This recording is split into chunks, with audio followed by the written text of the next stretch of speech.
Hey guys, so someone sent me a video about this Asian guy debunking racism and slavery, and I was so disgusted by him I couldn't even finish the whole video.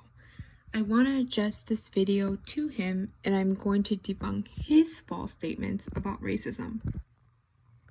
Saying institutionalized racism doesn't exist because you can't read it in the Constitution and because there aren't any actual laws written down about oppressing Black people, i.e., because you can't see it, is just about as dumb as saying air doesn't exist because you can't see that.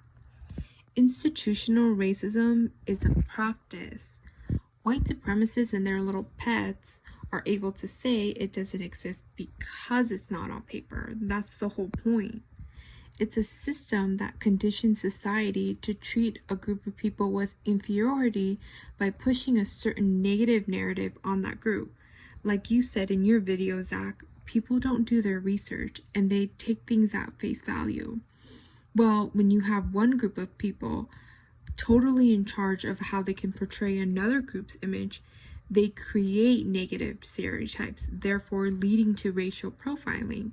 Because Blacks have been given a negative image, this creates a greater likelihood of them being stopped or frisked, questioned, and charged by law enforcement, and that's where the high number of Blacks being incarcerated comes from. If you look at the crime rates of whites committing crimes and not getting charged compared to the number of Black crimes, you'll see that Blacks go to jail 5 times the rate of whites who commit the same crimes, and for minute crimes at that. They serve longer sentences than their white counterparts for the same crime. Judges don't have some guidelines written down in their handbook, Zach. It's a practice. You seem to think that if it's not on paper, it doesn't exist. Well, if you look at something like the Homestead Act of 1862, sure, it says on paper, which you love to reiterate, that women, immigrants, and even Blacks could all apply to get free land, but because of institutionalized racism, Blacks were pretty much excluded in those gains. Then there's redlining, where banks would guarantee loans to whites so they could grow their economic status, whereas Blacks were denied these same loans, even though they had the same exact qualifications. And then white flight resulted in all the businesses in those neighborhoods to follow, leaving the then all-Black neighborhoods to flounder. Not to mention 100 years of Jim Crow and the GI Bill that were supposed to aid war veterans, but Blacks were denied, the Black veterans were denied because they weren't given an quote-unquote honorary discharge. There wasn't any wording specifically in the bill that stated Blacks were excluded, but it was structured in a way to leave them out. Again, none of these were written on paper. You're being intellectually dishonest with yourself if you deny none of these existed because they weren't on paper.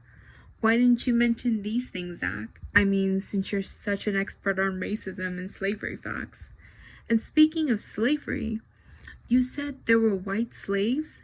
There were no white slaves, okay? Indentured servants and slaves have 2 very different meanings. Even you described an indentured servant as a person who was poor and couldn't obtain any resources, so the lowest job for them would be to be an indentured servant. Think about what you just said. How is this the same thing as being a slave? Slaves are forced into slavery against their will. Indentured servants would willingly choose to be one to pay off their debts, or as you put it, as the lowest job available. And after they served their term, or after they gathered enough money to obtain resources, they could choose to not be one anymore, meaning it was voluntary. Big difference, kid. And lastly, I want to address what you said about affirmative action. If you think about it, the fact that affirmative action was even needed in the first place, what does that even tell you? That things weren't equal or fair for Blacks. What's crazy is that women actually benefited the most from affirmative action. And then guess where they took those benefits? Right back home to their white husbands. White supremacists and their little pets love to throw in the affirmative action talking point, but it's such a weak argument.